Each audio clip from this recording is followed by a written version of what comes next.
welcome to Sports Talk 2319. I am your host, Rashad Phillips. I have a wonderful show for you guys today. I've been scanning the landscape of college basketball. You may have caught me calling a couple games on TV. I got my first team, second team, third team, All-American teams that I'm going to release to you today. It's March Madness. Obviously, we got to talk about bracket time, players, coaches. I got the NBA mock draft. I'm going to give you the first 10 picks, and I'm going to leave somebody off that list, and you might not like it. And you know I got players for you. Let's go!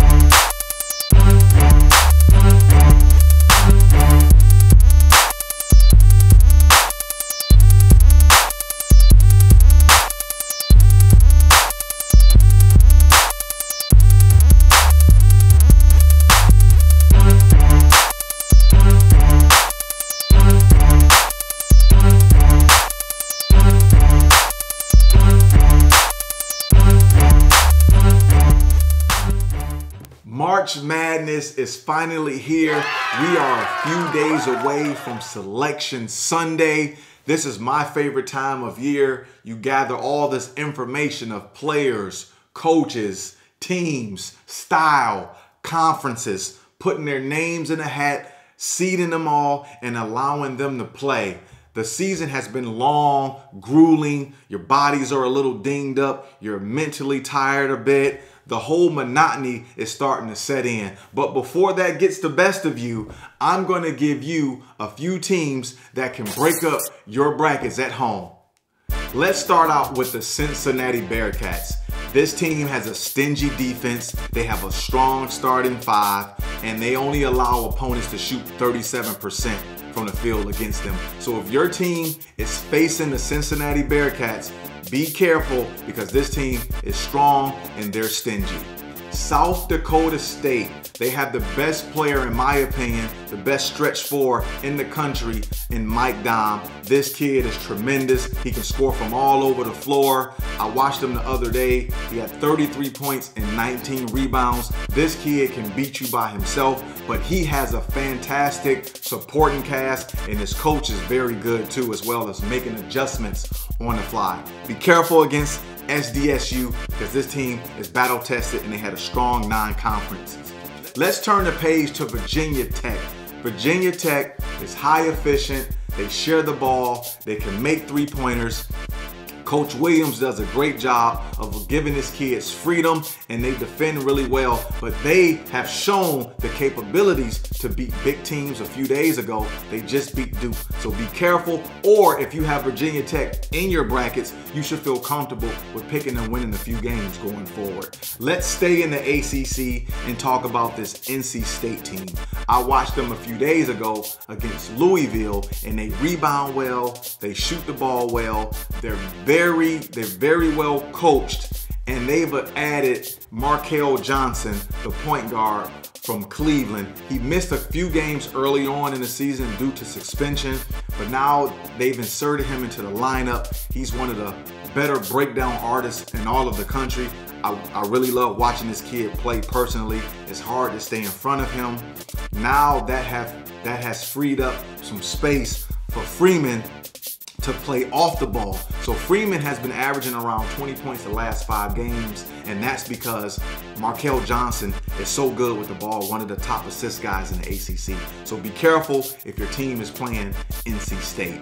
Let's turn the page and look at Creighton. Creighton just has a great backcourt with Kyrie Thomas and Foster. This team can beat you. Great guards win in March. I wouldn't be surprised if this team could get into the Sweet 16. Last but not least, the University of Michigan.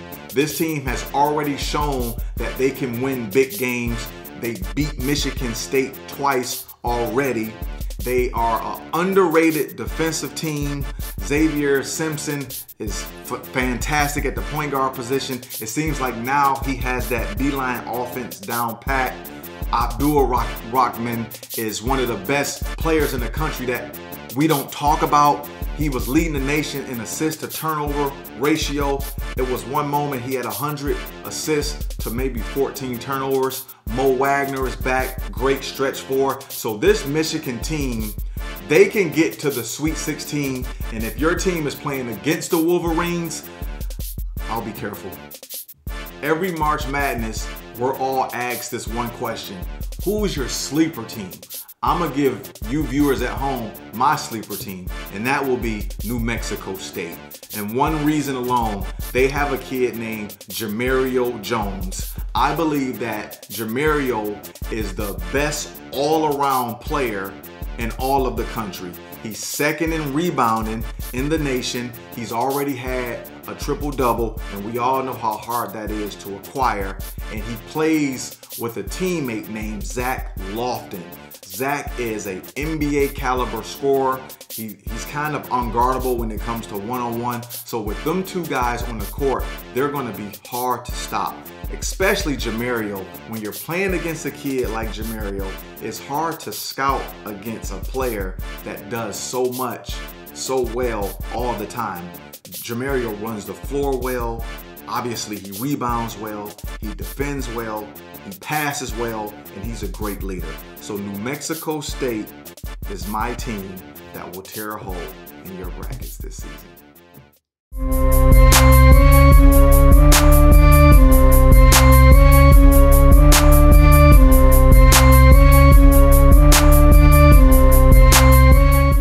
It's All-American time. I've been waiting all season to give you guys my first, second, and third team All-American list. I'm going to start with the third team. At center, 6'10", 6'11", Aideen Penava out of Marshall University. This kid is tremendous. He leads the nation in blocks. He's been doing it all season long, and he runs like a deer. At my power forward position, I'm going to go with Duke's Marvin Bagley III. The kid can score around the basket. He rebounds. He has a great motor.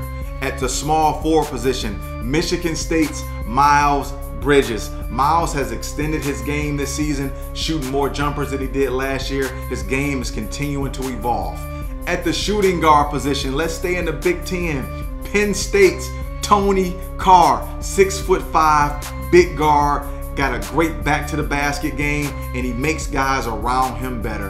And my point guard that rounds out my third team, Devontae Graham out of Kansas. He has led Kansas to their 14th straight Big 12 title, and those guys are my third team All-Americans.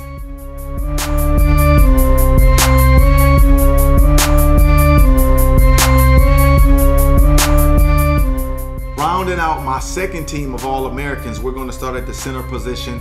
Jock Landale out of St. Mary's. This kid is efficient around the basket, makes guys around him better, and he's a great passer out of the post. My power forward position, we're going to go over to North Carolina and talk about Luke May.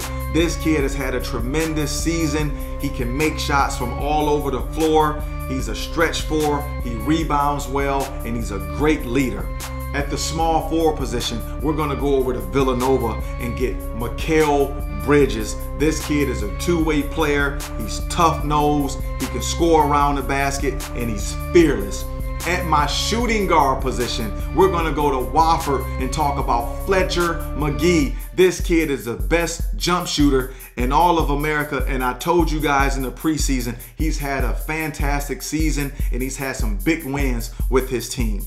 At the point guard position, second team will be Trae Young. Yes, this kid has had a historic season leading the nation in scoring and assists. Trae is so good that when he has a bad game, it's really a career high for the average point guard. Those five round out my second team All-Americans.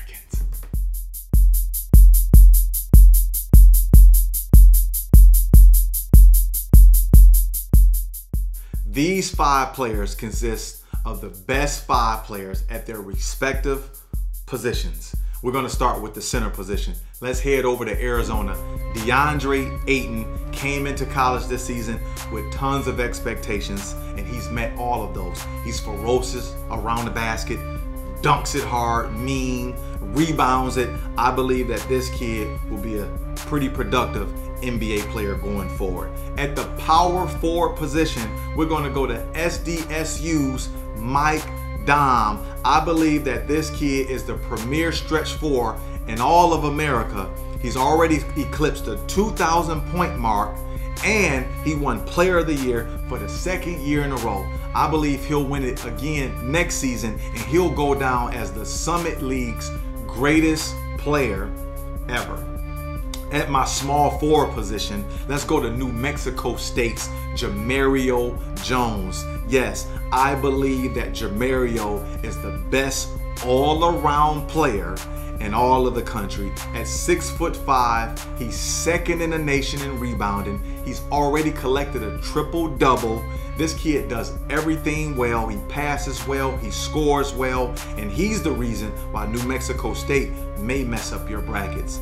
At the shooting guard position, we're going to head over to Xavier Trayvon Blewett. This kid has already eclipsed 2,000 points in his career. He's a prototypical shooting guard, and he's the main reason why Xavier has a chance to be in the Final Four this season. Last but not least, point guard. Yes, you guessed it, Villanova's Jalen Brunson. This kid is as cerebral as it gets. He's high efficient, he's a prototypical NBA type of point guard, and he's the reason why Villanova has a chance to win a national title. There you have my 3 All-American teams. There were so many other great athletes that could have filled those spots, but I believe that the 15 names that I gave you were the more consistent of the bunch throughout the season, regardless of conference, class, or team. Feel free to contact me via email or Twitter and exchange your honorable mentions or your top 15 players.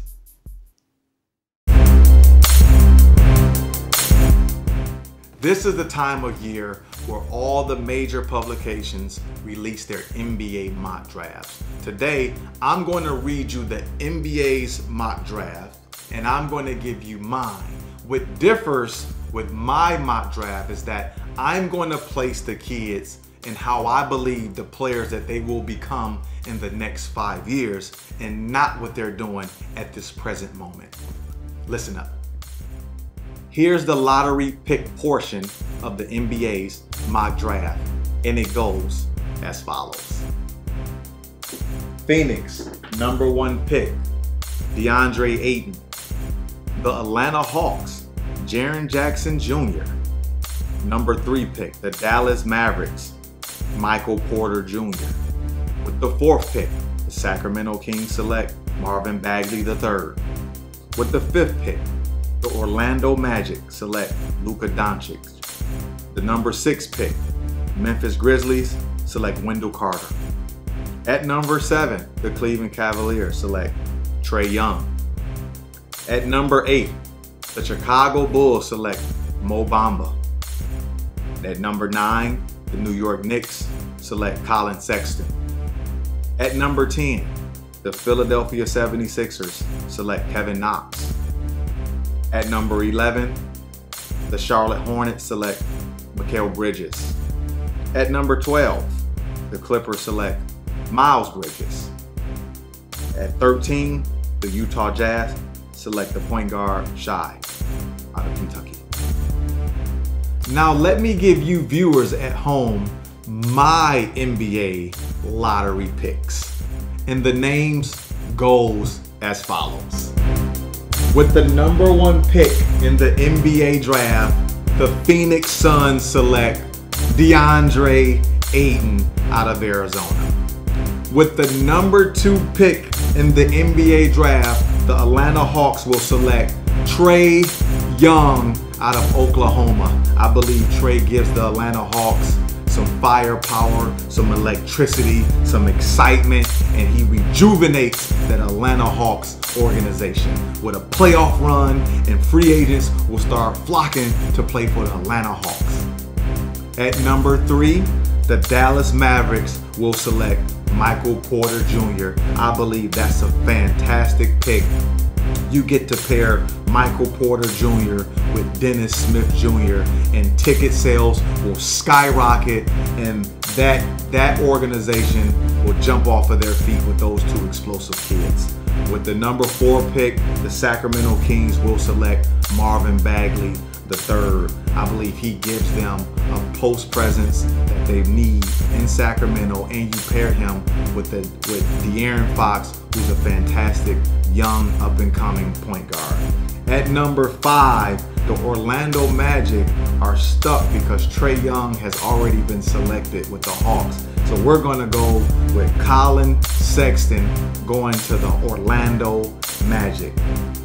At number 6, the Memphis Grizzlies select Miles Bridges. He gives them that athletic appeal, great dunker. Miles is doing a great job of evolving his game, and I believe in the next 5 years, he'll be tremendous at that. With the number 7 pick, the Cleveland Cavaliers will select Kevin Knox. Kevin Knox reminds me a lot of James Jones, who ran with LeBron for quite some time with Miami Heat, and he came back to Cleveland with LeBron. And if Cleveland continues to keep LeBron, Kevin Knox is the perfect addition because he's a standstill shooter. At number 8, the Chicago Bulls will select Wendell Carter. I believe Wendell is fundamentally sound, and the Bulls need a post presence and some scoring to kind of relieve some of that pressure off their perimeter players. At number 9, the New York Knicks will select Texas Mo Bamba. You combine Mo Bamba with the unicorn, and now you have one of the taller teams in the Eastern Conference, and that will strengthen the Knicks' defensive side of the ball. At number 10, Philly will take the hometown kid, Mikal Bridges, out of Villanova. He gives them that two-way addition, and Philadelphia is going in the right direction, and I believe this kid is a proven winner, and you can't have enough winners on one team. At number 11, the Charlotte Hornets will select Robert Williams from Texas A&M. They need some post presence down there with Dwight Howard, and I believe Robert gives them that big body and a guy that doesn't demand a lot of touches but can have some productivity. At number 12, the Clippers will select Lonnie Walker out of Miami. I believe this kid is tremendous. He's a two-way player, and he will evolve into a really productive pro. At 13, the Utah Jazz will select Kyrie Thomas out of Creighton. This kid is a two-way point guard. He kind of has that George Hill type of game, real even keel, and I believe you pair him with Donovan Spider Mitchell, they'll have a nice backcourt going forward in the Western Conference. Now, I know you viewers at home right now are wondering, you left out a player that's showing up on every NBA mock draft throughout the country, and that's the Slovenian point guard slash shooting guard, Luka Doncic, over in Real Madrid. The reason I left him off of my list is I believe that European point guards do not translate well into the NBA. Lottery European point guards. When I look at Luka Doncic on tape, I see some great things that he does, but he's doing them on a European stage. I don't believe a lot of his skill set or his highlights will translate to the NBA platform. Me personally, as an NBA GM or NBA owner, I would never draft a European point guard in the lottery. And you have so many fantastic American point guards right here in our backyard. For an example, I looked at the mock draft the other day, and I saw Jalen Brunson out of Villanova, who's probably going to win College Player of the Year. I saw him mocked at 45. 45. But then I look at this kid, Luka Doncic, that has never had a cup of coffee in America, slotted to be the #1 pick in the NBA draft. To me, there's something wrong with that because I don't believe that European point guards are groomed to play in the NBA. But I believe American point guards are groomed to play in the NBA, especially a kid like Jalen Brunson, whose father played in the NBA. So how is he slotted way down in the 40s and 50s? That to me means that he might not even get drafted, that he's slotted so low. So right there, I have a little bit of an issue with, because this kid, Jalen Brunson, is talented and he's been groomed to play in the NBA. Now, I hear you guys over there right now saying, well, what about Tony Parker was a great international point guard, and Goran Dragic is a great international point guard. Well, yes, but Tony Parker's father is American. Tony Parker's father used to play in Chicago with a lot of buddies I know, their fathers. And you look at Goran Dragic, he was a 2nd round pick. Tony Parker was a late 1st round pick. So that excludes guys like that. And I hear people on the other side saying, Steve Nash doesn't count. Steve Nash played college basketball here in America. He went to Santa Clara. Jamal Murray went to Kentucky. So these people are excluded because they played college basketball right here. But let's dig deeper into the European point guard things, because I want to stay on that subject. Ricky Rubio, remember that guy? Went top 5 in the NBA draft a few years ago, and everybody was raving and writing articles about Ricky Rubio will be the next Pistol Pete Maravich, and Ricky Rubio this, Ricky Rubio that. And I sat back and I just didn't buy into the articles. I didn't buy into the press clippings, and I watched them on tape with my own eyes, and I saw a talented kid, but I saw a 2nd round talent. Now Ricky Rubio is hanging on by a thread in Utah, and he's not even with the team that drafted him at number 5, which was the Minnesota Timberwolves at the time. How about last year's? Let's just go to last year's NBA draft. The Knicks took the kid from France, the point guard from France, Frank. Now he's on the end of the bench at New York, and they had to call up another American point guard, Trey Burke, who has taken his spot. So again, the American point guard is groomed to play in the NBA, and the European point guard sometimes struggle bringing that European style to the NBA stage. So drafting European point guards, to me, I believe you should do it in the 2nd round for 2 reasons. You don't have to make that huge investment and fork over a lot of money. And secondly, they get cold feet, because going from one country to another country is a huge transition that we tend to ignore. Now, I can speak personally from that. Going from America to Europe, I had to transition the way I played, which was catered to the NBA, the American way, to going to Europe, playing in a different type of style of system, different voices, different coaches, and a different language barrier.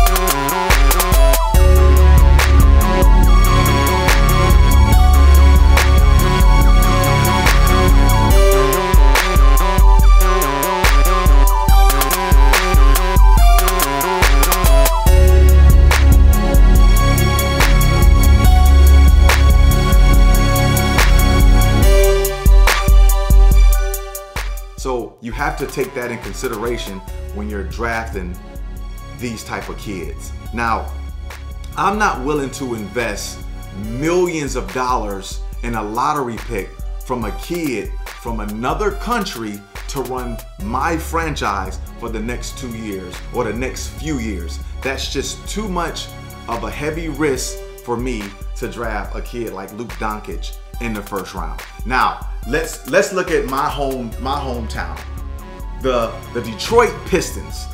Remember this, a few years ago, Joe Dumars took Darko Milicic with the #2 pick in the draft. This draft might have been the most loaded draft that we've seen ever. This was the LeBron James draft with Dwayne Wade and Chris Bosh and Carmelo Anthony. And we sat there, and I'm saying we because I'm from Detroit. The Detroit Pistons sat with the #2 pick, and they drafted Darko Milicic over Carmelo Anthony, who won a national title right here in America, Dwayne Wade, and Chris Bosh. These guys are all Hall of Famers.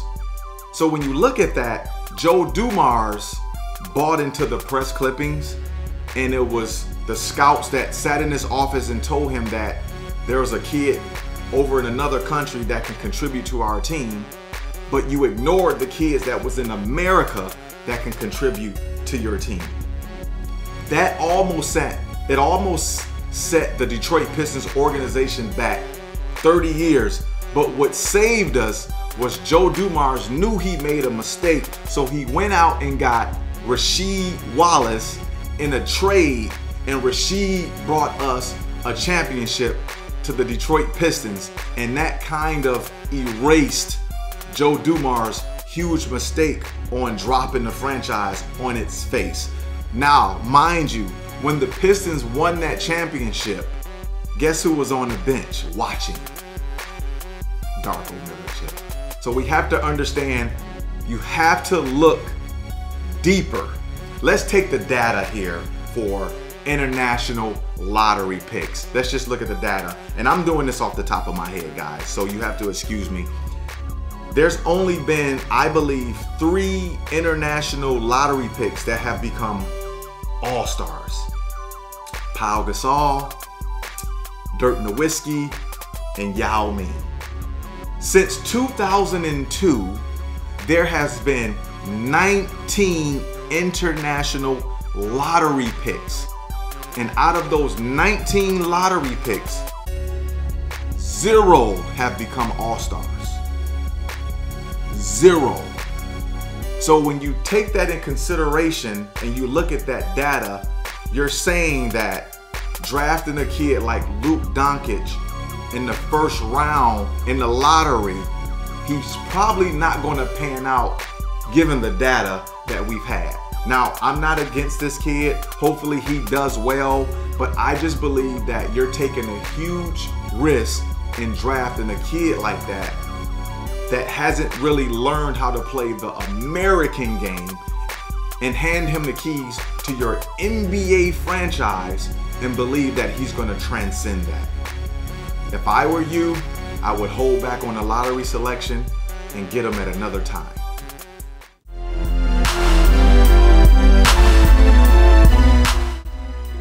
Before we wrap up today's episode, I want to acknowledge some of my seniors that have had fantastic careers, and I want to start with Jahad Thomas out of UMass Lowell. Here's a kid I told you about a few months ago. He finished his last collegiate game, and I don't think there's been enough talk about this kid in the 4-year career that he had. Just to put everything in perspective, Jahad finished his career with 1,864 points. He had 384 assists, and he had 862 rebounds.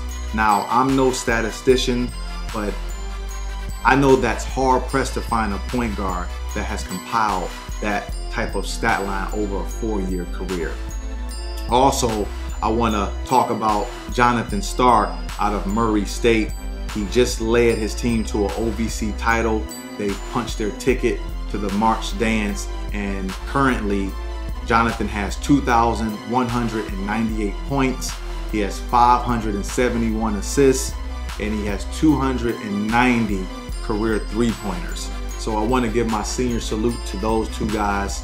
Outside of them as well, I want to talk about Rob Gray out of Houston, who I told you about early on in the season. Rob came into the season as one of the premier scorers in all of the country, and as the season progressed, I watched Rob personally evolve his game where he became a more complete player. He has some 11 assist games, 10 assist games. Right now, he's currently averaging 18 points a game, but Houston has been ranked in the top 25 this season, and right now they're 23-6, if I'm not mistaken, and they have a chance to play in the NCAA tournament. And Peyton Aldridge from Davidson, this kid has been a class act throughout the Atlantic 10, throughout his career. A couple weeks ago, he had a 45-point game, and Davidson efficiency is because of a senior leadership that Peyton has provided for that university. So I wanted to give my senior salute to those two guys as well. And thank you for joining me this episode of Sports Talk 2319. Love my expertise info on college basketball players? Want to perfect your own play? Order my training DVD collection now at www.rpskillsunlimited.com.